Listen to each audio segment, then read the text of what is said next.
Nel siglo XIX llegaron los primeros capitalistes, atraídos pol carbón. Carbón para alimentar los fornos de les aceríes. Les siderurgies na primer revolución industrial asentábense cerca de los yacimientos mineros. Por eso se instalaban en Asturias por la presencia del carbón y en el País Vasco por la de fierro. La burguesía asturiana ya era pequeña, los capitalistes llegaron de otras partes del estado y del extranjero para traer la industria. Asina es comenzó la siderurgia integral en Asturias, con fábricas en Mieres, fábrica de Mieres, La Felguera, Duro Felguera y Xixón, fábrica de Moreda y Gijón. Esta historia y una historia de miseria, de explotación, una historia de lluches, conquistes y derechos, y de traiciones y derrotes que nos lleva hasta anguaño. Esta y la historia de los Naide, la nuestra.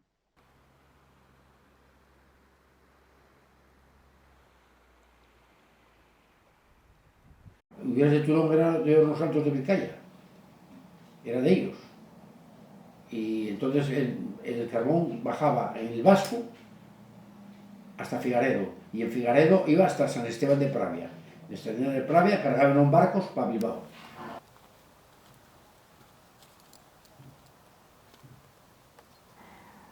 Y había mucha gente que trabajaba, aparte de trabajar en la mina, trabajaba después en otros sitios, para un almacén, para repartir piensos, o bueno, no todo, porque claro, una población como Turón, que tenía tantísimos habitantes, no iban todos a tener 2 puestos de trabajo, pero bueno. El pozo de Garedo, que era un pozo que daba mucho rendimiento porque tenía mucho carbón, pero que era de mucho polvo, y la juventud metías ahí a trabajar y a los 30 o 30 y tantos años estaban silicosos. Y apartábamos del polvo ya no los querían. Porque ya echaban, hacían reconocimientos, si estaban de, no sé, de segundo grado o no sé qué, ya los apartaban del polvo, pero apartados del polvo no para tenerlos trabajando en tu sitio, no, para casa, jubilados. Con una pensión de mierda que tenían que trabajar en otro lado porque no vivían para comer. Cuando había un accidente que se mataba alguno, bajaban en camillas por los pueblos hasta el hospital que estaba en la Felguera. O sea que a veces cuando víamos, oye, baja una camilla de polio, baja una de Linares, o baja uno de Carcarosa, o baja una camilla. Cuando bajaba la camilla y iba tapada con una tela, dice, ese que está muerto ya. Y en la Garbaldana, cuando se mataron 4, una vez 4, bajaron les mesillas, les 4 camillas en los mesillas. 4 en la Garbaldana, y cuando se mataron, ¿qué fue? Santo Tomás. Los hermanos fueron 13. ¿O 13? Los hermanos fueron 13. 13.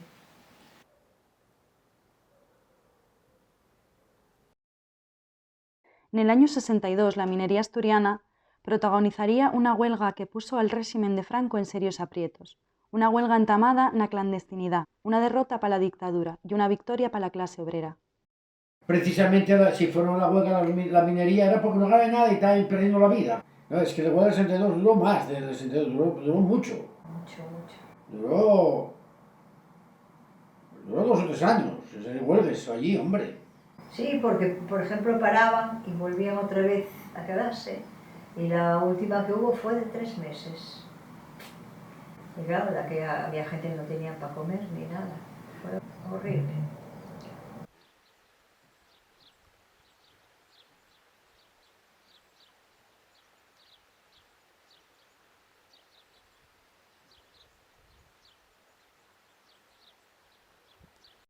Na posguerra, en la autarquía, falta cero. Les empresas privadas del País Vasco y Asturias non son a producir lo que el país necesita.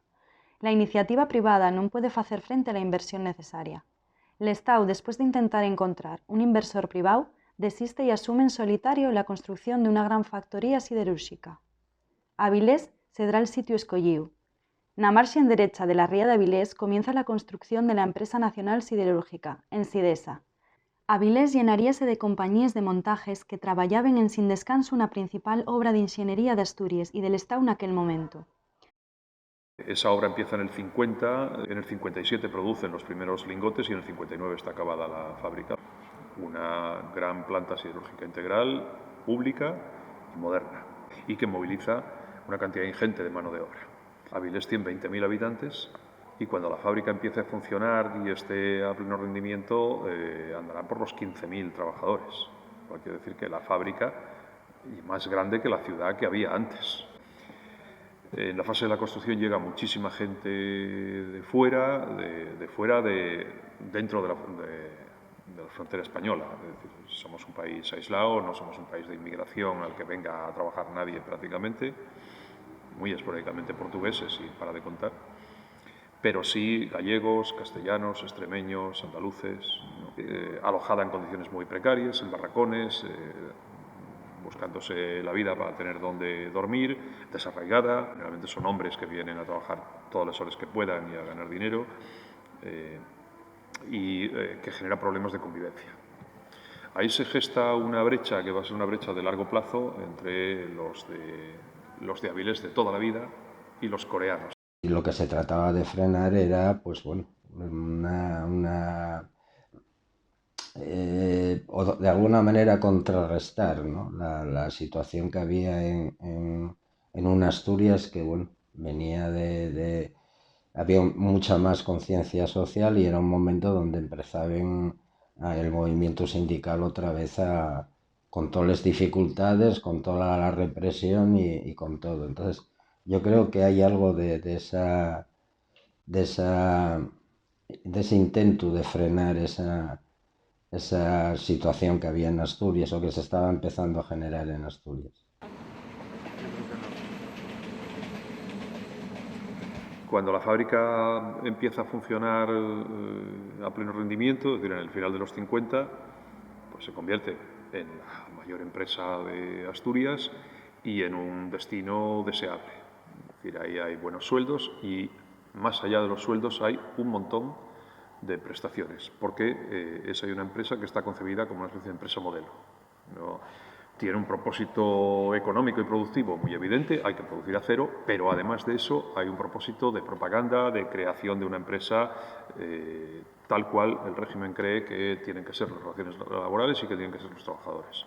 Y eso incluye un poblado bastante grande, y el de Yaranes, bastante grande pero muy escaso para todo el volumen de plantilla que tienen, pero que hay un poblado modélico en cuanto a vivienda obrera, descongestionado, con servicios, prestaciones que incluyen colegios para los guajes, iglesia, lo que llaman grupos de empresa, es decir, actividades de ocio, un grupo de piragüismo, de montaña, de ajedrez, de montones de cosas, de manera que la empresa es una especie de empresa total. Por lo tanto, es una empresa que vive, digamos, como en una burbuja a espaldas de la ciudad, de una ciudad que la rechaza, porque los vientos dominantes del nordeste llevan el humo a Sidesa y porque estos recién llegados, que son forasteros, resulta que viven mejor que muchos avilesinos. Y genera también una mano de obra muy identificada con la empresa, en buena medida identificada con el régimen, porque vienen de sitios donde no hay luz eléctrica y donde no hay agua corriente. O bien otra gente que no por responsabilidad de ellos, pero sino por la situación que había, pues tenían una menor conciencia política, pues eso configura que la plantilla sea conservadora, ¿no? Y porque además hay una política de propaganda, una revista de la empresa, una relación también de control y de represión, pero digamos de paternalismo de Estado. Les condiciones laborales de los traballadores del metal serían mellores que los de otros sectores, pero tarían lloñe de los estándares actuales. La xente vivía envelenao pola contaminación dentro y fuera de les fábriques. La muller tenía limitado el acceso al traballo y el traballo femenín entendíase como un complemento del paisano. Yo sé que los que están en horno alto fijos, que trabajaban, no sé, en 7 semanas y descansaban un domingo cada 7 semanas. Ganaban en aquella 4.000, 4.300 al mes. El horno alto, ¿eh? Fijos de la empresa, son fijos, gente fija de la empresa. ¿Eso era mucho o poco? Bueno, era un sueldín curioso. En el año 64 era 4.000 o 5.000, era un sueldín bueno. Pero ellos, la mayoría que estaban en la fábrica, también con la casa de la empresa, que tenían la ventaja de pagar una miseria de renta y la casa de la empresa. Entonces, oye, si tienes la casa, ahora si tienes que buscar una casa, pagar renta y la madre lo parió, entonces ya te verías un poco jodido. Lo malo eran los hornos altos, era lo más jodido, las baterías de coho, eran los más que más gases tiene y más porquería, pero lo demás, estaba el taller central donde estaban los oficios, y estaban en sus oficinas, porque había oficinistas a punta pala, porque, bueno, había de todo.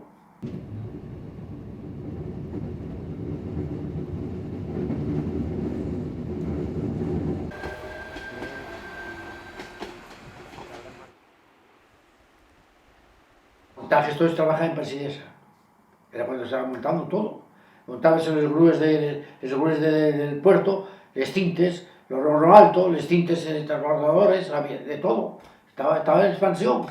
Claro, en el año 63-64, en el año 64 pues estaba montándose todavía la fábrica. Haciendo laminación, haciendo, bueno, todo. ¿Qué ganaba tu padre? ¿3.500? O 4.000 o 5.000, sí. Pero echando a 12 horas y a 8 horas. De 8 horas de jornada en montaje no ganabas nada. Había que echar horas. Lo que pasa es que aquella, lo mínimo eran 10 horas. Lo mínimo, en montajes. Y de 12 horas la mayoría. Ah, no, los 6 días. Lunes hasta el sábado. ¿Qué crees? Ni el sábado salía a mediodía, porque antes después ya se pedían salir, los sábados de montaje ya salíamos a la 1.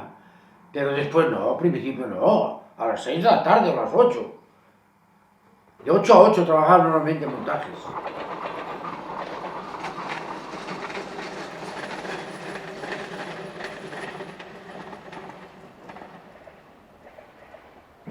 Por ejemplo, yo si pongo esta aquí, tú puedes comerme esta aquí. Y la comes. Así, hasta que llegues aquí el tablero, o este llega ahí. ¿No entendiste? Porque de aquellas mujeres no trabajaba ninguna, porque no digamos ahora que trabajan mujeres, de aquellas no trabajaba ninguna. Ojo, ojo, ojo.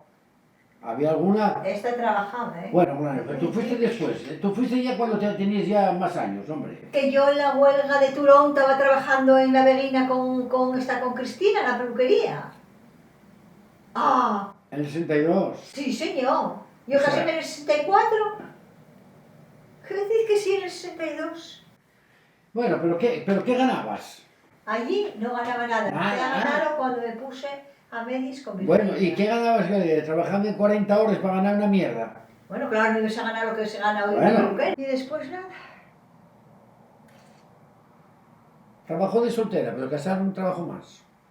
Mira qué pena. No trabajó. Esta no trabajó nunca. No, no, trabajaste más de casada. Trabajé en casa bastante. Y luego pues anduve, sí. Peinaba a toda la familia también, gratis. No, sí, claro, pero sin cobrar, gratis, a todo el mundo.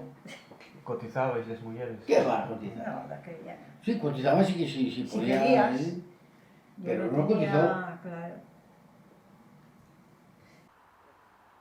Contaminación, veleno, enfermedad. Pero estaba en montaje, se montaba en la fábrica. Llegaron a meter el sales de aceite, pero para producción, para la fábrica. Y él está en su sitio malo, pero bueno, era bueno para él. Y yo creo que mucho de la enfermedad que él lo ayudó a eso, fue eso. ¿Cuál? Mi padre. Bueno, pues lo que dijo Cándido. No, me De lo que enfermó. trabajó. Aparte de eso, claro, también entró y claro.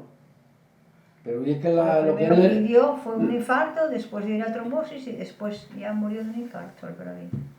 Tenía mucha presión también, es que él estaba 12 horas y claro, oye, 12 horas y a veces trabajaba sábados y domingos y todo. Sí, sí, Madre claro, Dios, a veces era- no, siempre. Uf, Trabajaba tenía solo domingos, mucha presión, siempre, sí. tenía mucha presión. No tenía la libertad que hoy el desahogo que hay ahora, ni nada, de nada. Era más, y claro, date cuenta, estás de 12 entres a las 8 de la tarde, marchaba a las 8, entraba a las 8, y estaba hasta las 8 de la mañana, 12 horas. Cuando llegaba a casa, ¿qué hora era? Y cuando tenía que marchar de casa no era a las 8, era a las 7 o las 6. O sea que no, la presión que tenía él fuera muy gorda y así tenía aquí el infarto. Porque era el sistema. Claro, de aquella trabajaba mucha gente asesores. Claro, Ganar mucho más también. La presencia del Estado en la economía asturiana ya era testimonial en antes de los 60. Esto cambió con la creación de Ensidesa y más tarde de Unosa. La siderurgia empieza a consumir otras mezclas de carbones de mayor calidad que vienen del extranjero y col fin de la autarquía el carbón deja de ser la fuente principal de energía. El INI crea en los años 60 UNOSA. Los inversores privados marcharían en 1970, quedando en manos públicas las explotaciones mineras de la cuenca central de Asturias. Les más rentables, La Camocha, Lieres o Figaredo, siguieron en manos privadas.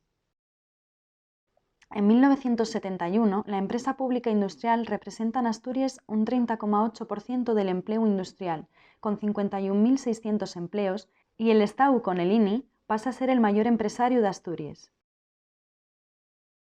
A medida que transcurre el tiempo, lo que pasa es que las empresas privadas asturianas van teniendo un tamaño cada vez más inadecuado, son cada vez más pequeñas en relación con el tamaño que están adquiriendo las plantas siderúrgicas integrales en el mundo, y instalaciones cada vez más obsoletas, cada vez más envejecidas. Y lo que no habían hecho en el momento crítico de la creación de Ensidesa, es decir, juntarse y hacer ellos una planta nueva, lo hacen en los años 60. En los años 60 hay un acuerdo entre las tres empresas privadas para crear la Unión de Industrias Siderúrgicas, UNINSA. Y lo primero que hacen es un tren de laminación aquí en Veriña. Para ese tren, como fue el último que se hizo allí, fue cuando se estaba cerrando la fábrica de Mieres, y vinieron muchos de la fábrica de Mieres, muchos obreros, laminaciones sobre todo, laminadores, la mayoría. Porque yo de Mieres, cuando entré yo, conocía unos cuantos que eran de Mieres. Bueno, las casas de la iglesia de Fátima, entonces las casas eran todos de esa gente, de vino de Mieres, que os di la vivienda.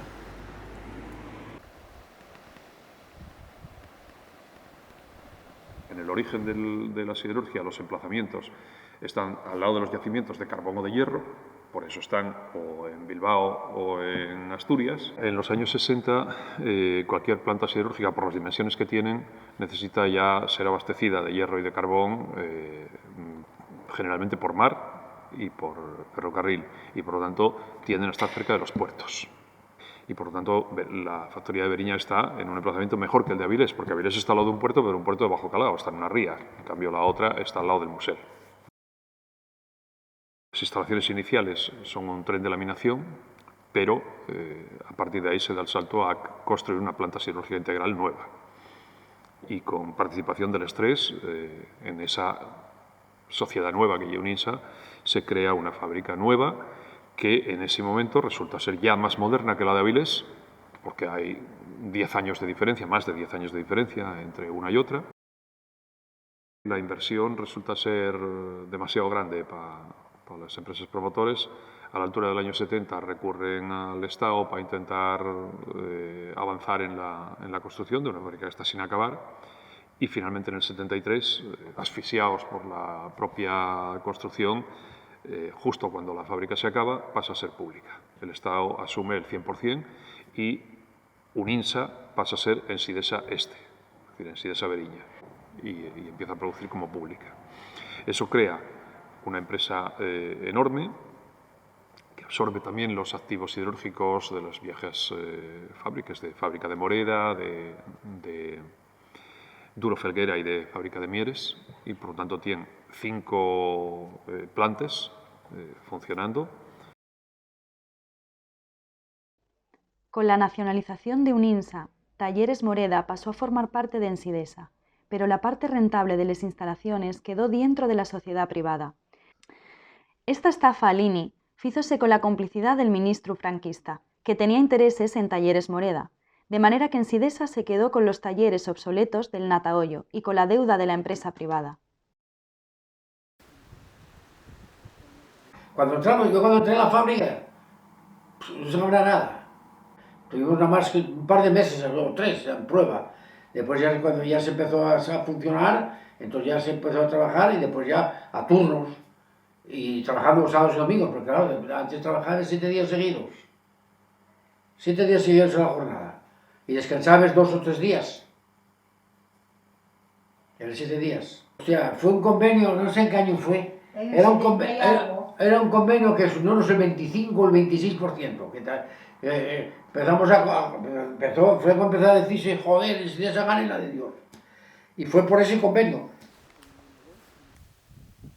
Se te aguanta un rato así, cojones.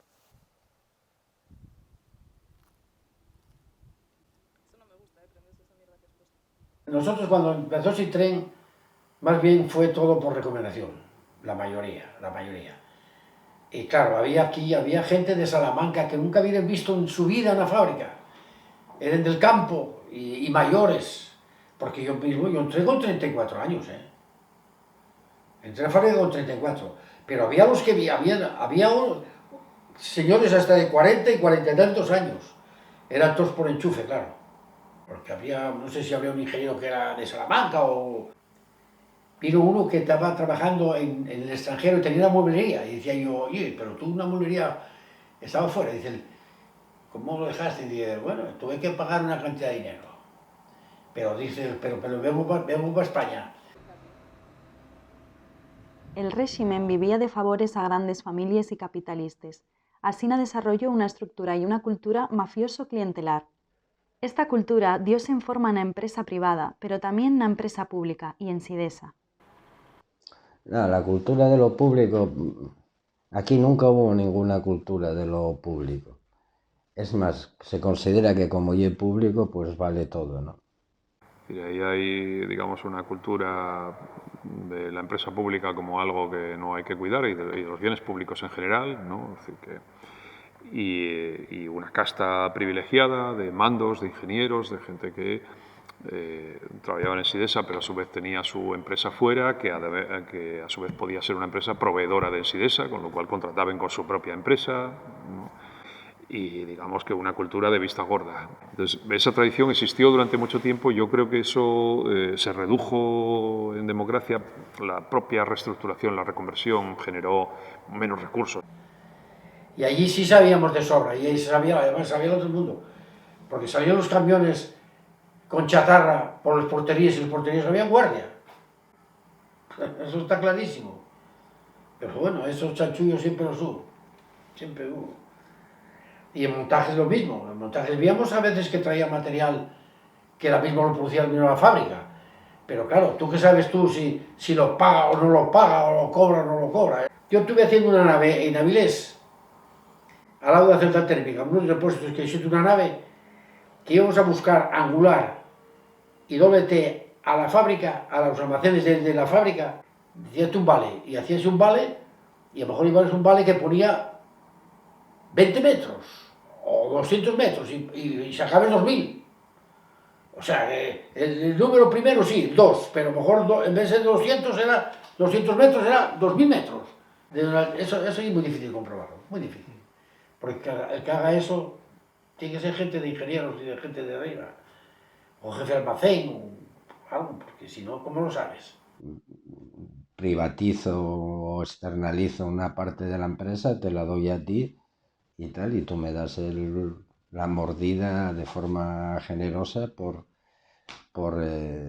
datos y contrato. Y después ya en la democracia eso siguió. Lo que pasa es que, bueno, no había fuerza primero para denunciarlo y después cuando hubo fuerza lo que no había eran ganas para denunciar eso, ¿no?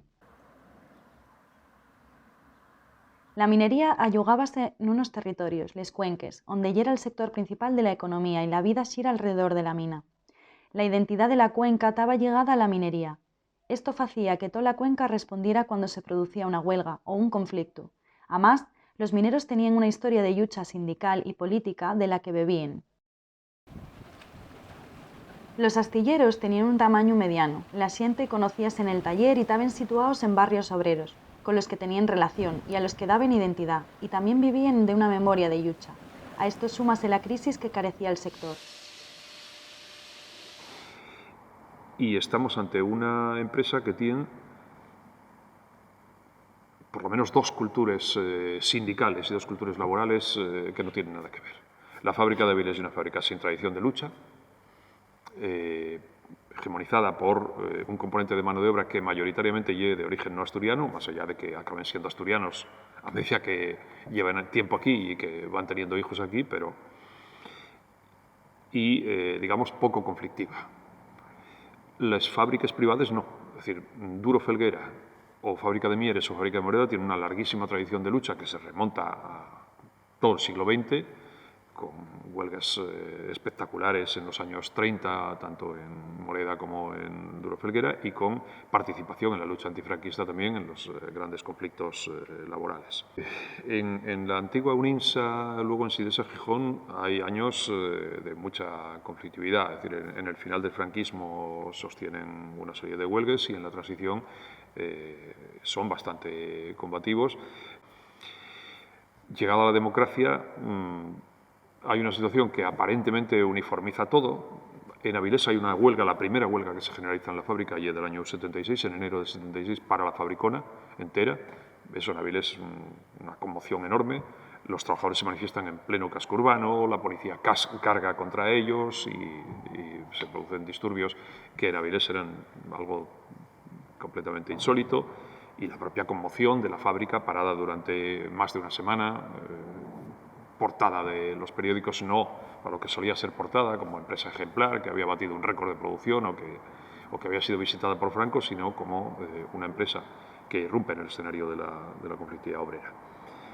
Esto, digamos, no rompe las inercias de cuál es la cultura laboral de un lado y del otro, y claramente durante mucho tiempo va a seguir habiendo dos culturas sindicales y laborales.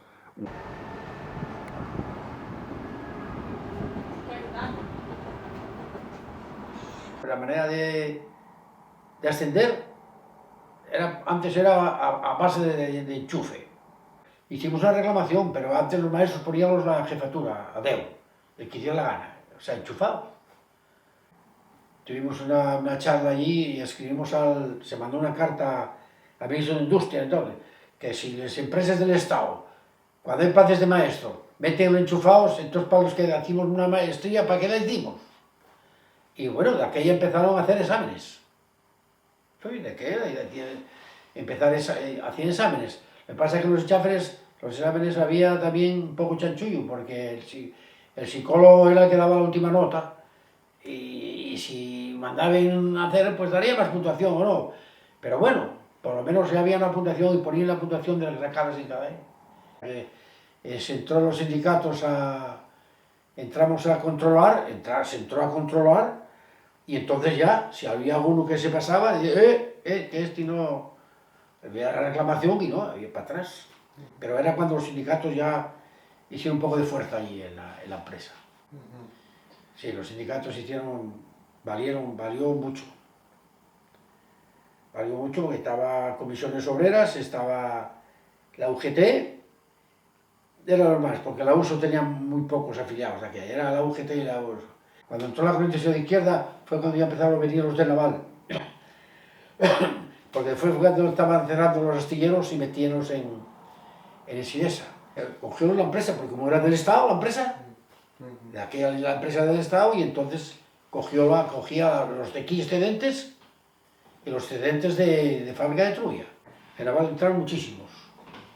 A ver, nosotros entramos después proveníamos, 248 proveníamos del sector naval. Después de, la lucha que mantuvimos en el tema de los astilleros, logramos crear un problema social en Gijón, al cual había que dar una solución.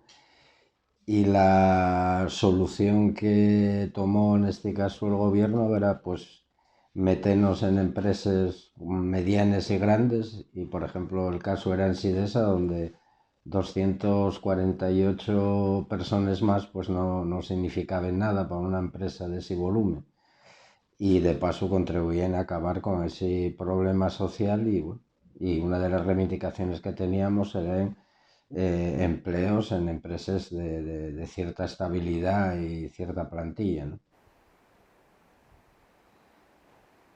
Rápidamente, cuando se celebran elecciones sindicales, se configura una fábrica de Avilés con mayoría de UGT y una fábrica de Gijón con mayoría de comisiones obreras y con presencia de minoritarios. Por ejemplo, la CNT llega a tener representación en la rama de la CNT que se presenta a elecciones antes de la escisión, llega a tener representación aquí en Beriña, y cuando se produce la escisión de la corriente tendrá presencia en Beriña antes y más estable y mayor que en Avilés. Incluso comparados los mismos sindicatos con presencia en los dos sitios, la UGT de Gijón se mueve más que la de Avilés y Comisiones Obreras de Gijón más que el de Avilés.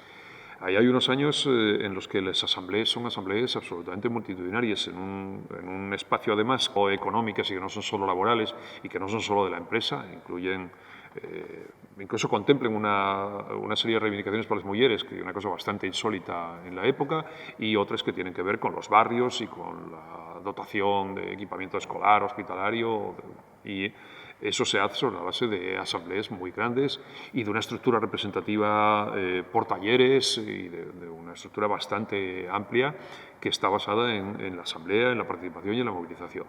Esto luego, digamos, se va diluyendo en una empresa que ya es gigantesca, en la que las decisiones no se tomen solo en Veriña, que ya es muy activa, sino tomando en cuenta el conjunto, que se ve abocada a una reconversión y, por lo tanto, el problema empieza a ser si esta planta va a seguir abierta o va a cerrar, o si van a reducir a tantos o a cuantos y quién se va a prejubilar, y en la que, además, digamos, los sindicatos mayoritarios se convierten en elementos muy poderosos, no solo en el ámbito de la fábrica, sino que de la sección sindical de Sidesa salen secretarios generales de UGT y de Comisiones de Asturias sistemáticamente, ¿no? En el caso de la UGT, casi exclusivamente. Reconversión, proceso técnico de modernización de industrias. Todas las expectativas de por dónde iba a ir el mercado y por dónde iba a ir la producción que había al principio de los años 70 eran expansivas, eran optimistas. Si aquí se decide construir un gran astillero en Cádiz para construir superpetroleros o una planta siderúrgica integral en Sagunto, no se están tomando decisiones, por mucho que les tome una dictadura desconectada de muchas realidades, que vayan desacompasadas de lo que se está haciendo en el mundo. Se está esperando que la economía siga creciendo al ritmo que viene creciendo y toda la década en la economía del capitalismo desarrollado. España llega más tarde a eso, pero en el capitalismo desarrollado, los años 50, los 60 y los 70 son años de crecimiento constante. Hasta la década de los 60, Europa Occidental ya era líder mundial de la producción de acero. La mayoría de aceríes ya eran privadas. Los años 70 supusieron un duro golpe para el sector. Hay una crisis de superproducción y una gran competencia internacional por amor de la incorporación de los países emergentes a la producción que antes compraban el metal a Europa. La crisis del petróleo en el año 1973 reduce la demanda y encarece los costes de producción. La industria entama a ser deficitaria. El sector está sobredimensionado y es deficitario y los empresarios no pueden hacer frente a la crisis ni a las inversiones necesarias. Los estados de Europa Occidental acuden en rescate del sector para evitar la quiebra y la pérdida masiva de empleos. Entre los años 70 y 80 nacionalicen la mayoría de aceríes, zarren les menos rentables, asumen la deuda del sector privado y realicen las inversiones necesarias para modernizar las instalaciones.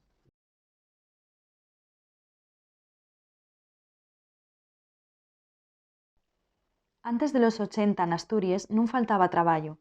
La actividad económica centrábase nos sectores mineros, siderúrxico e naval. La crisis nestos sectores causó unha pérdida de empleo que non foi a compensarse e que arrastramos anguaño.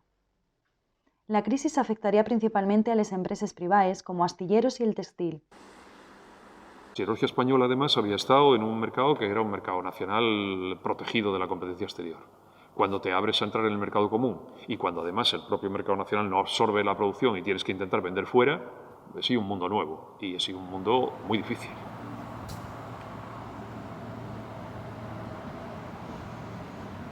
Aquí se hace una reconversión que se plantea en el 83 y se ejecuta entre el 84 y el 85 con un desfase que en algunos casos lleva casi 10 años respecto a otros países. Y llegamos los últimos a eso por razones que son fácilmente entendibles, que en el principio de la crisis, aquí hay una dictadura que ni siquiera reconoce la crisis, porque hay una dictadura que, digamos, tiene muchos problemas de legitimidad y de viabilidad cuando el dictador está decrépito.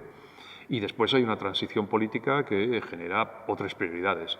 Y esas otras prioridades difícilmente son conciliables con reconvertimos estos sectores productivos, que no era solo la siderurgia, y mandamos a la calle a decenas de miles de trabajadores. Y generamos un conflicto laboral con un movimiento obrero que está en su apogeo. Ya empieza con Suárez, ¿no? El primer gobierno. Lo que pasa es que de aquella no se, digamos, no se lleva, hay un esbozo de reconversión, pero no se atreven porque el poder sindical que había en el 77 y en el 78 era tremendo. O sea, había una capacidad de movilización y además una ilusión en esas movilizaciones que los gobiernos no se atrevían a ponerlo en marcha. Y la reconversión realmente la hacen los socialistas con un gobierno con mayoría absoluta, con 202 diputados en un parlamento de 350, una cosa aplastante, y con un brazo sindical que os permite tener apoyos dentro de los propios trabajadores y dividir la contestación laboral. Obviamente uno de los brazos para tratar de frenar la contestación social fue UGT. Voy a ponerte, mira, un ejemplo. Aquí creo que fue en el 84, la UGT con el PSOE ponen en marcha lo que se llamaba la Alternativa 3, que era un astillero en el Musel, techado, con la última tecnología y con una plantilla de 950 más o menos. Habría excedentes porque no cogería a todo el personal. Y eso lo venden como si fuese, pues bueno, con toda la capacidad que tienen de intervención o que tenían de intervención en los medios de comunicación de aquella. Y claro, eso pues a la gente cuando dice, coño, es que van a hacer un astillero techado, tecnológicamente avanzado, bueno, pues ahí hay que apoyar eso y tal. Pero cuando tú preguntabas, bueno, ¿y de dónde va a salir la financiación? ¿Qué plazo de ejecución va a tener ese astillero? ¿Qué medidas? ¿Qué plantilla total? O sea, cuando empezabas a hacer preguntas que eran las lógicas que tendría que hacer cualquier persona que estuviese en esos momentos en un comité de empresa, pues entonces ahí no había nada, eran todo vaguedades. Y ahora mismo pues no se acuerda, ya ves, no. En el museo no hay ningún astillero y si tú preguntas por la Alternativa 3 pues no se acordará nadie tampoco, porque en este país no pasa nada, hombre. Nunca pasa nada. Entonces, por eso te digo, la UGT fue un cómplice del PSOE para llevar adelante todo eso. La resistencia a la reconversión industrial en el naval, en la siderurgia y en otros sitios será muy fuerte, pero dentro de un clima de división en el que el Partido Socialista sí tiene apoyos, porque la UGT y uno de los dos sindicatos mayoritarios, aunque no sea mayoritario en muchas de estas empresas reconvertidas.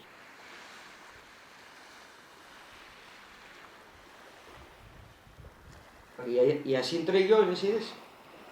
Y Por una oposición. sí,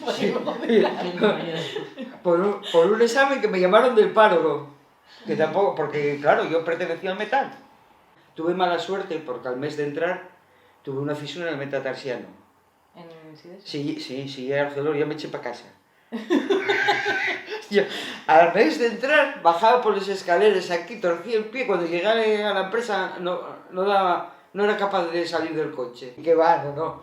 Luego cuando me recuperé, ya no me mandaron para allí, mandaronme para la acería, dijeronme que iba de mantenimiento. Dije, hombre, madre de mantenimiento, ¿qué soy yo de mantenimiento? Claro, es que les grúes allí pertenecen al mantenimiento. Entonces ya me metieron en una grúa.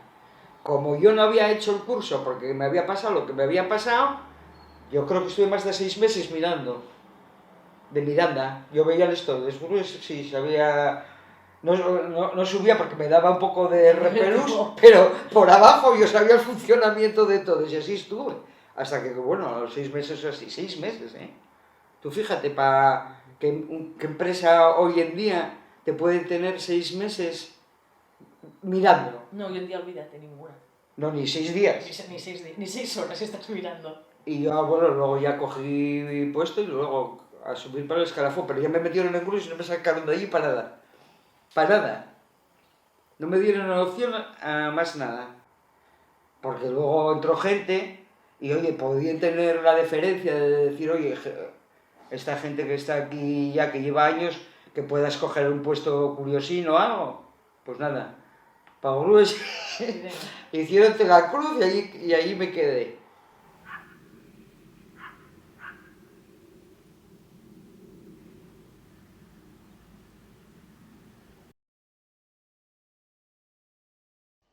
Nos 80 el sector público también entraría en crisis.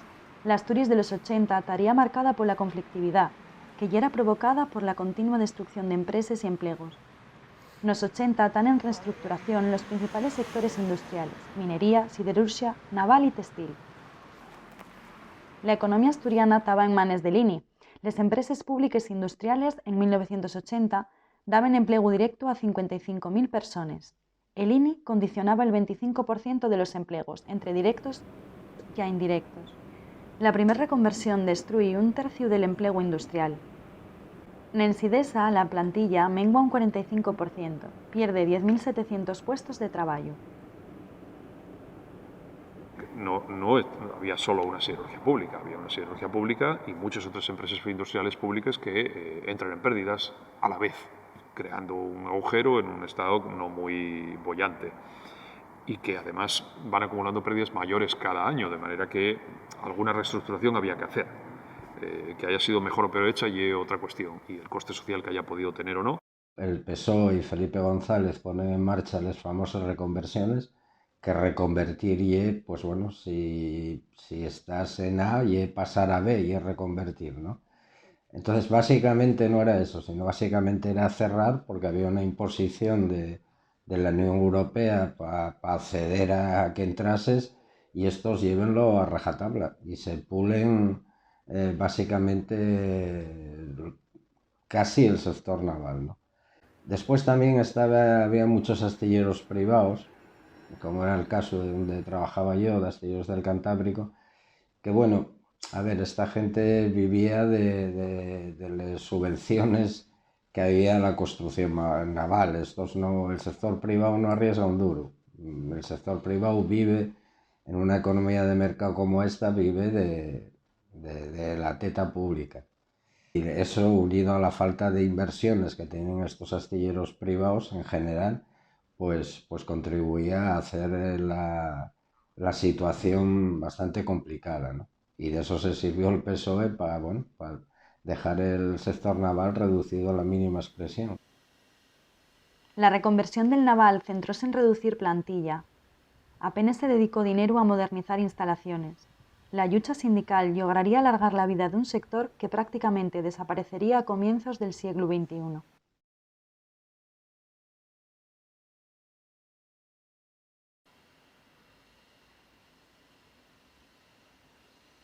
Sidesa estaba pensada no para que fuese rentable, sino para que fuesen rentables todo el sector privado que se movía alrededor de Sidesa. Sidesa estaba diseñada para tener pérdidas, y claro, les tenía. ¿Quién tenía los beneficios? Pues la parte privada. Esta historia y también una historia, digamos, de la subordinación de las políticas públicas y de las inversiones públicas al interés privado. ¿En qué sentido? Durante muchísimo tiempo, en Sidesa como siderurgia pública frente a siderurgia privada como la vasca, Altos Hornos de Vizcaya, que a su vez era la dueña de Altos Hornos del Mediterráneo, de la Sagunto también, se queda con el mercado que tiene menos valor añadido. Es decir, en Sidesa se produce arrabio y lingotes en bruto y los productos más acabados, que tienen más valor añadido y que son más rentables, quedan reservados a la privada. Y eso sigue siendo así en la primera reconversión, ¿no? Es decir, de alguna manera la siderurgia pública se subordina a los intereses de la privada y se queda con el sector menos rentable. En 1978 sale a la luz un plan de reconversión que no llegaría a presentarse formalmente, un proyecto de reestructuración de la siderurgia integral española que contemplaba la potenciación de Altos Hornos de Vizcaya y numerosos cierres en Sidesa. Las reacciones que desencadenó hicieron que la sociedad asturiana tomara conciencia de que la crisis de Sidesa ya era un problema de Asturias.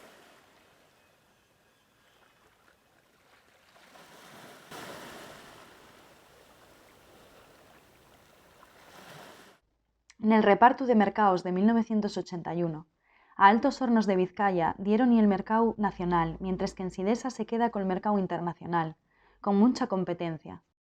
Los ministros de Industria sistemáticamente eran vascos, los intereses de Altos Hornos de Vizcaya pesaban en el gobierno vasco, en el PNV y en último extremo en el gobierno de Madrid, entre otras cosas porque el PNV digamos, tenía una capacidad de presión y una voluntad de presión que aquí no había. A pesar de todo, finalmente la siderurgia integral que acabó cerrando fue la vasca, bueno, primero la de Sagunto, en un conflicto muy duro en los años 83-84, y después, ya en los 90, la segunda reconversión, la vasca. Las dos fábricas que quedaron son las asturianas, con algunas inversiones que son decisivas. La acería LD3 de Avilés explica por qué seguimos teniendo siderurgia en Asturias. Si en aquella inversión de los años 80, de mitad de los años 80, tampoco hubiera sobrevivido la fábrica. Muchas otras cosas que se hicieron eran importantes, pero eso ya es decisivo. Es decir, al final, Altos Hornos de Vizcaya cerró, bueno, queda una fábrica pequeñina, pero ya no hay una siderurgia integral, y las dos fábricas asturianas siguen abiertas.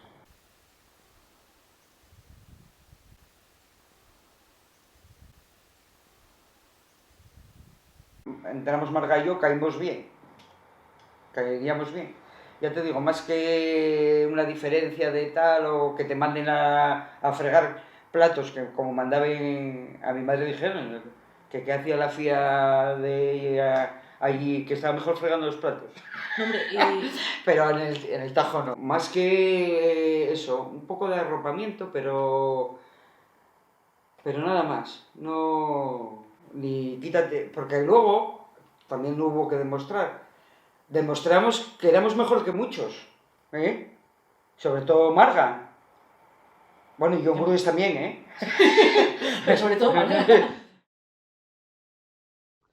La mala xestión, l'aprovechamientu de lo común, les males práctiques y los vicios de los mandos de la fábrica acabarían por trescalar a la plantilla y a los sindicatos. Cuando estábamos en astilleros y convocábamos huelgas generales, la primera medida que hacíamos era parar los autobuses que iban a Ensidesa. Eso demuestra cómo era Ensidesa de aquellos tiempos, ¿no? El 87, o la década de los 80. Era una plantilla que no se solidarizaba con nadie. Cuando entramos nosotros, pues sigue esa tendencia. Lo que nos chocó mucho era que había un montón de talleres, ¿no? Pues las baterías, los hornos, los trenes de laminación, y cada instalación era como algo ajeno a la otra, ¿no? No había una sensación de unidad, de compañerismo, de solidaridad, sino que yo estaba en la batería, pasaba algo en el horno alto y bueno, pues era un problema de la gente de los hornos. Pues eso fomentábase por los sindicatos, ¿no? Sindicatos mayoritarios. Había un accidente, por desgracia, no sé, en el horno alto y solo paraban los del horno. No paraba la empresa en señal de solidaridad y de duelo con ese compañero o compañera, sino solo los del horno, el resto seguíamos trabajando.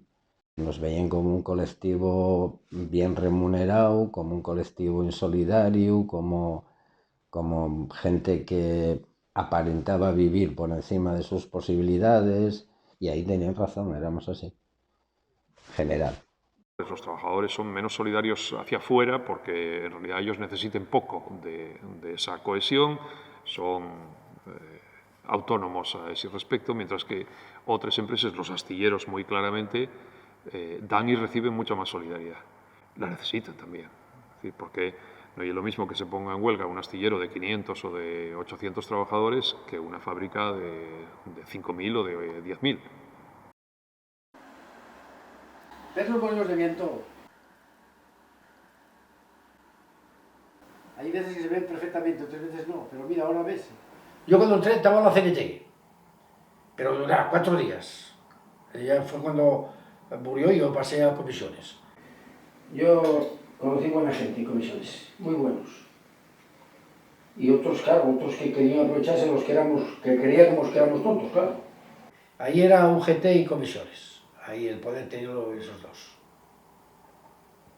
Porque la USO había también muy pocos. Una fábrica muy grande que genera poder y que genera poder sindical.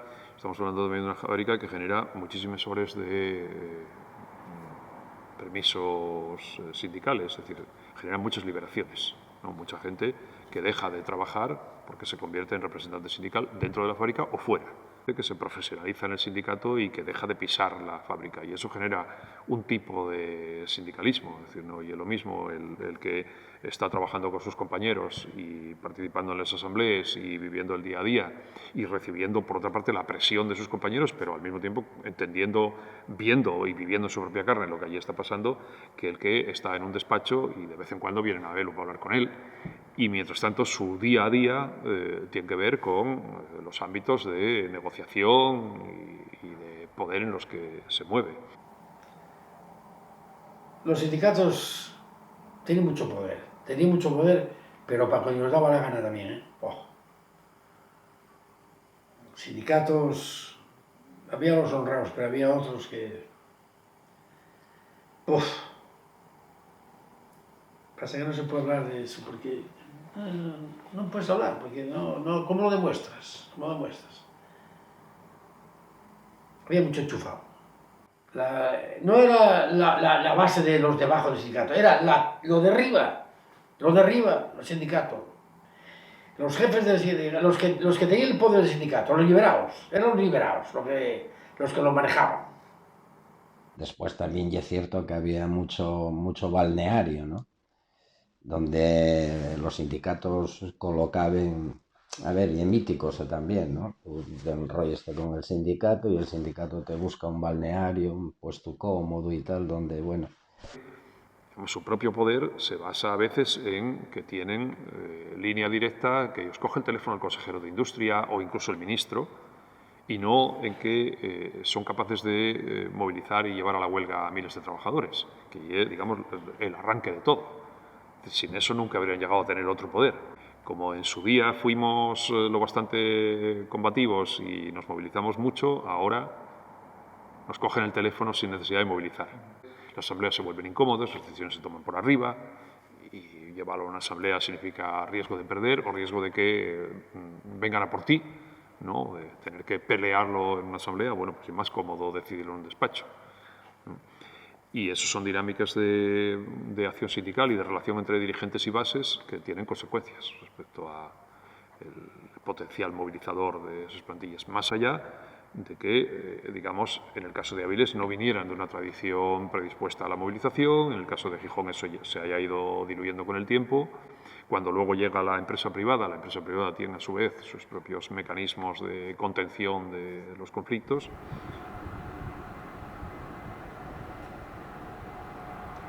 Nosotros caíamos muy bien a la tropa, incluso nos decían que teníamos razón, pero llegaba la hora de las elecciones y bueno, pues no te votaban, ¿no? Porque lo que nosotros,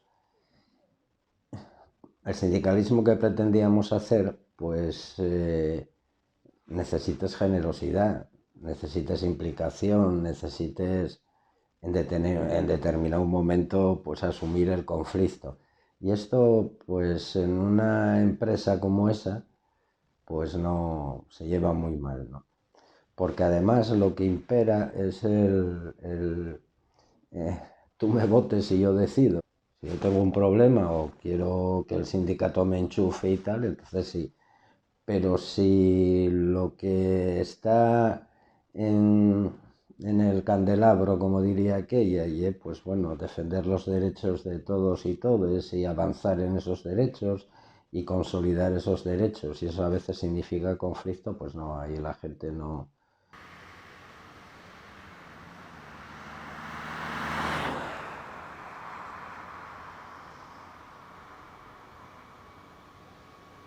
Oye, es que aquí, en este barrio... Es que este barrio es muy Jolín, industrial. hubo astilleros aquí para dar y pegar. Yo casi toda la gente trabajó en los astilleros. Cantábrico, constructora, Aduro, que sales de mi casa, todo hasta abajo, hasta Poniente, eran todos astilleros. Y la gente que vino a vivir aquí era porque trabajaba en astilleros. Nosotros vinimos a vivir aquí porque mi marido trabajó en constructora. Sí, ahí...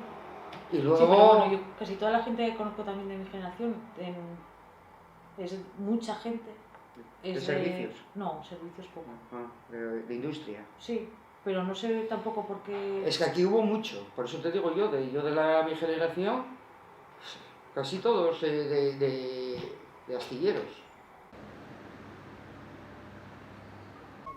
Por ejemplo, estos talleres sí están cerrados.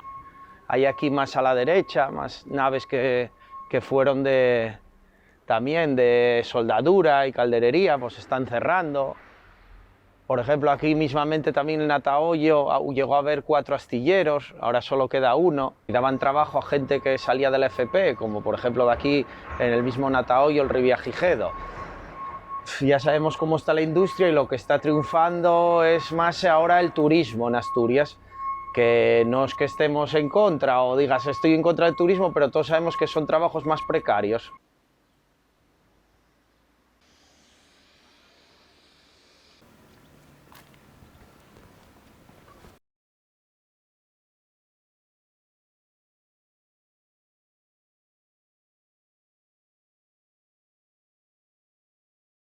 Hay pérdidas continuadas desde el 74 en adelante hasta la reconversión. Hay un periodo después de la primera reconversión en el que la cosa parece mejorar y hay algún año bueno, y nuevamente en los 90 vuelve a entrar en pérdidas. En los 90 se reconvierte por segunda vez. La reconversión de los 80 había sido técnicamente bastante cuestionable. Hay una segunda reconversión, una nueva reestructuración productiva y ajuste de plantilla, reducción de plantilla, y el paso siguiente a la reestructuración y a la privatización. Es decir, estamos en los 90 en un contexto en el que primero los gobiernos socialistas y después los gobiernos del Partido Popular están un poco en la lógica neoliberal de que el Estado llama al empresario y que las empresas, si no son rentables, tienen que cerrar, o las empresas públicas, o ser privatizadas. La expectativa ya no es seguir manteniendo una siderurgia pública, sino que el Estado decide privatizar la siderurgia como tantas otras cosas. Y a partir de ahí, ya te digo, se privatiza. Si aquí lo curioso es eso, y que pues, el día antes era la hecatombe, todo era en pérdidas, todo era... Y al día siguiente éramos privados y ya todo, la empresa rentable, productivamente tremenda, con beneficios, y no pasó nada. ¿Qué pasó? Que toda la parte, digamos, pasiva y tal, y toda la parte de las pérdidas se quedó con ellas el Estado. El Estado sanea la fábrica, es decir, la sanea económicamente, acabando con las pérdidas o absorbiendo las pérdidas, y la reestructura laboralmente, reduciendo la plantilla y adecuando la plantilla a necesidades de viabilidad futura, y invierte en instalaciones nuevas. Y cuando todo esto está en condiciones de ser rentable, se privatiza. Por lo tanto, los beneficios los acaba llevando el comprador. De hecho, lo que tenemos que pensar es que desde la privatización hace un cuarto de siglo, esta empresa sustancialmente fue rentable, porque si no hubiera sido rentable estaría cerrada. Bueno, fue privatizada en condiciones de ser rentable. ¿Se hicieron inversiones después? Sí, pero seguramente ninguna inversión de la magnitud de lo que fue la construcción de la acería LD3 o la reestructuración de los 90. Eso se hizo con dinero público para ser privatizada, como muchas otras privatizaciones. Es decir, ahí hay una lógica de un Estado que asume lo que la empresa privada no quiere. El Estado tenía un holding de empresas y tal que eran públicas, incluso a bancos como, me acuerdo cómo se llamaba, Argentaria y demás, que eran empresas, Endesa, empresas que eran rentables y tal. Y todo eso lo privatizaron tanto el PSOE como el PP. Nunca hubo una apuesta por hacer dentro de ese holding público una siderurgia pública rentable, que puede ser rentable, porque las empresas públicas que privatizaron eran rentables.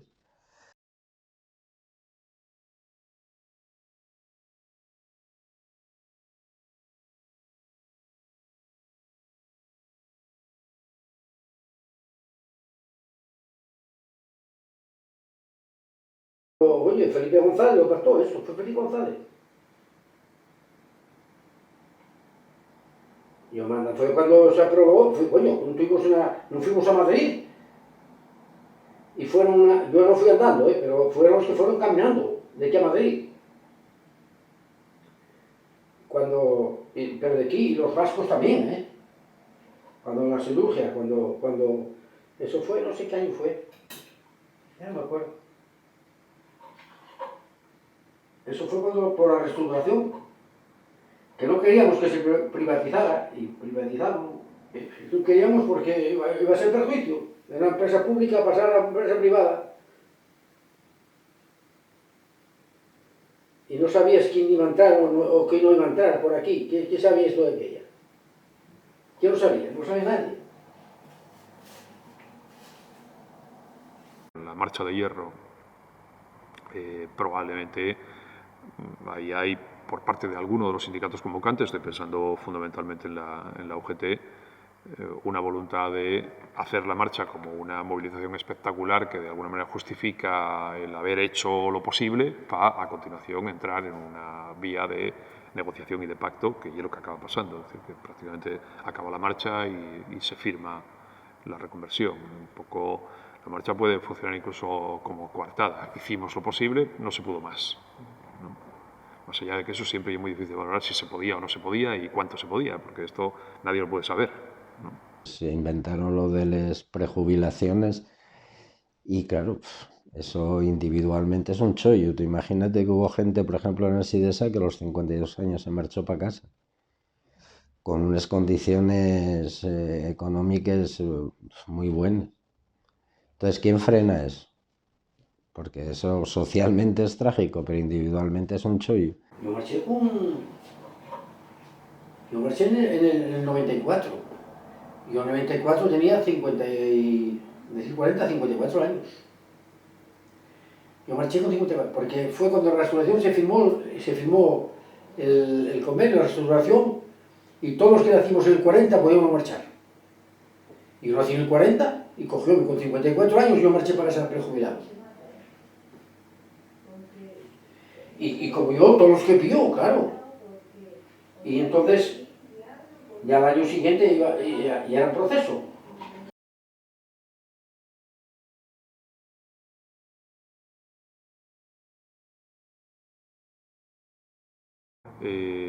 La francesa Ursinor Sacilor puja por el Sidesa, había cambiado de nombre, se llamaba CSI, Corporación de la Siderurgia Integral. Los franceses pujen por eso, hay algunos momentos en los que parece que se van a llevar la siderurgia española, pero finalmente la compra Arbez. Después, Arbez comprará también a Ursinor Sacilor. Es decir, el proceso de lo que pasa con la siderurgia española y es perfectamente coherente con lo que está pasando en general en el mundo. Es decir, se está concentrando la siderurgia. Primero se había concentrado a escala de cada país, pero ahora se está concentrando a escala mundial. Y la siderurgia pública está desapareciendo también. Es decir, que los franceses también privatizan su siderurgia y Arbez, que tenía capital público, también acaba siendo empresa privada.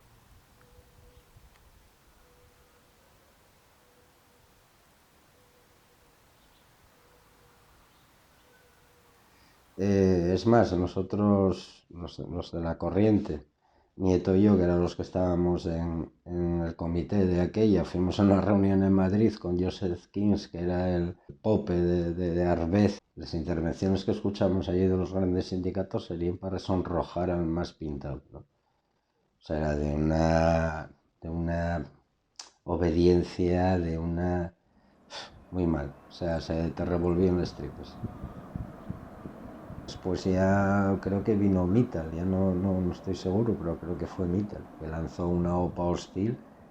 Esto de los OPEs ahora ya no está de moda, pero antes venía, te lanzo una OPA hostil. Mittal tiene una fortuna indecente y tiene capacidad para tal y dijo, bueno, pues te lanzo una OPA y te compro la empresa. Entonces los de Arbez, que por aquel entonces la empresa se llamaba Ceralia, y fue curioso también porque todos los grandes sindicatos, Tini Areces, que era presidente del gobierno de Asturias, y bueno, algún ministro por ahí también, eran todos anti-Mittal. Eso el miércoles. El jueves, cuando Mittal se hace con la empresa, pasan a ser todos de Mittal. Dueño de uno de los mayores conglomerados de producción de acero del mundo, con antiguas empresas públicas que fueron privatizadas. Según el Tribunal de Cuentas, la privatización de Aceralia, antes Ensidesa, en 1997, y d'altres empreses públiques de la SEPI, tuvo delles irregularidades. Si ente encargado de realizarle estas acciones, actuaría después como asesor de inversores privados. En palabras del tribunal, pudo afectar a la transparencia y objetividad de la adjudicación. El informe del tribunal confirma que los empleados de la SEPI también tuvieron bonificaciones y ventalles a la hora de comprar acciones. La empresa vendióse entre un 15 y un 34% por debaixo del valor real. Arbez fadríase col 35% de les acciones y José María Aristrain, un industrial vasco, con un 11%. El resto de les acciones vendióse a través de una oferta pública de venta.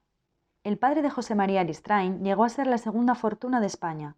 La so fundición de Aceru creció gracias a la buena relación con el ministro franquista Gregorio López Bravo. Cuando la empresa dejó de funcionar, recibió dinero público de los fondos de reconversión. Acabaría siendo nacionalizada en los años 90, evitando la ruina familiar. Aparte, este señor cometió fraude fiscal. José María Aristrain Fiu, máximo accionista de Aceralia y uno de los principales de Arcelor, defraudaría presuntamente 211 millones de euros entre los años 2005 y 2009 del impuesto de sociedades de los dividendos de ArcelorMittal. En 2022 absolvería la Audiencia Provincial de Madrid, quedando impune. Tiene un coste grande para el territorio en el que se enclava, es decir, si cierra Sagunto o si se reduce de 26.000 a 15.000 y después a 5 o 6.000 que hay ahora la mano de obra directa en la siderurgia integral asturiana, pues obviamente eso tiene un coste, pero para los trabajadores directamente afectados la vía fue lo que se llamó reconversión no traumática, pensando que los traumas son solo de orden material. Fueron bajas voluntarias, prejubilaciones y jubilaciones anticipadas y, por tanto, un sistema que garantizó el poder adquisitivo a miles y miles de trabajadores y a sus familias, ¿no? Y que es lo mismo que pasó en la minería y en el naval, con mucho más esfuerzo y con mucha más pelea, porque los del naval no ellos ofrecían lo mismo de mano y lo tuvieron que arrancar en una pelea mucho más dura. Significa poder garantizar tus expectativas vitales y poder ofrecer una oportunidad a tus hijos de estudio o de mercado de trabajo, y que esto no haya degenerado en Asturias en un escenario a la británica, un escenario thatcheriano. Desde ese punto de vista, esa reconversión, bueno, garantizó por lo menos oportunidades de estudio, de formación o de cualificación a hijos que muchas veces se ven abocados a emigrar. Aquí estamos en el suelo que era de Naval Gijón, que era uno de los 4 astilleros que teníamos aquí en el Natahoyo. Este astillero creo recordar que cerró en el 2009. Pues mira que no se hicieron barcos aquí ni nada. Y ahí, bueno, las naves y tal, las oficinas. Una pena que esté así. Pero bueno. Si comparamos la reconversión siderúrgica asturiana con las reconversiones naval o minera, sale bastante mejor parada. Es decir, se reconvirtió y se garantizó la existencia por lo menos durante un cuarto de siglo más, ¿no? Fue reconvertida en los 80 y en el principio de los 90 por segunda vez, y aquí están las fábricas produciendo. No podemos decir lo mismo del carbón, y que era una situación muy distinta desde muchos puntos de vista, y tampoco del naval, aunque ahora tengamos un astillero produciendo otra vez, produciendo en condiciones extremas en cuanto a relaciones laborales y a condiciones de trabajo y a grados de explotación, ¿no? A pesar de todo, cabría decir que Arcelor a día de hoy sigue siendo una empresa apetecible para trabajar en ella. Es decir, que si tú eres obrero del metal, en Arcelor se vive mejor que en una empresa privada y se ganan mejores sueldos, y hay una presencia sindical que garantiza unos mínimos, ¿no? Sigue siendo una empresa sindicalizada. No podríamos decir lo mismo del astillero que se reabrió sobre el solar de un viejo astillero público y donde no hay presencia sindical ni derechos laborales.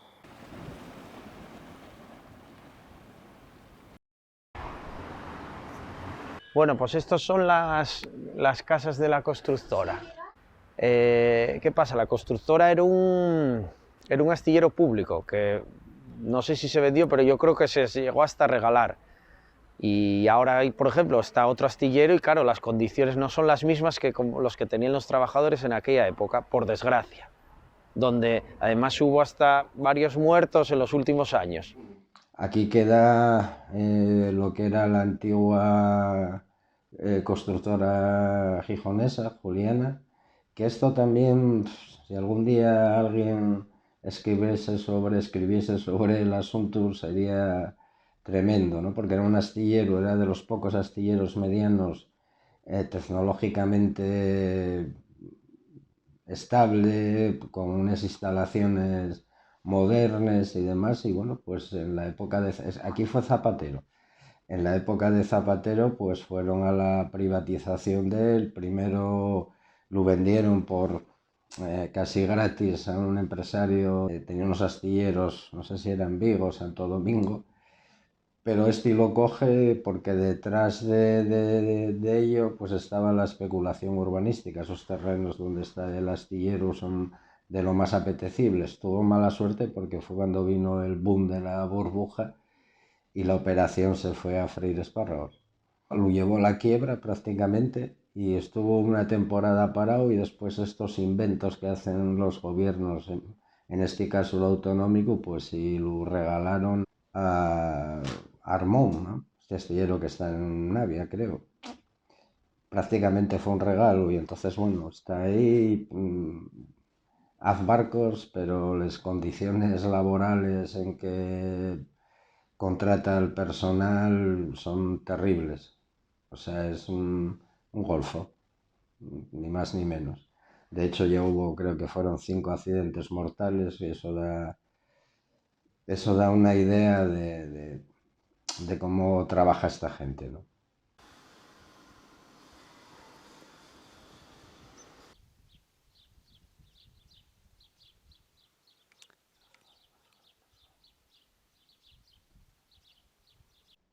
Elini ya era el mayor empresario de Asturias, el único con capacidad real para realizar inversiones que garantizaran una reconversión real y efectiva. La Administración optó por favorecer la iniciativa privada vía subvenciones, una vía que hasta la fecha no dio buenos resultados. A día de hoy, la empresa pública industrial non existe, a excepción de 300 traballadores que queden nun OSA.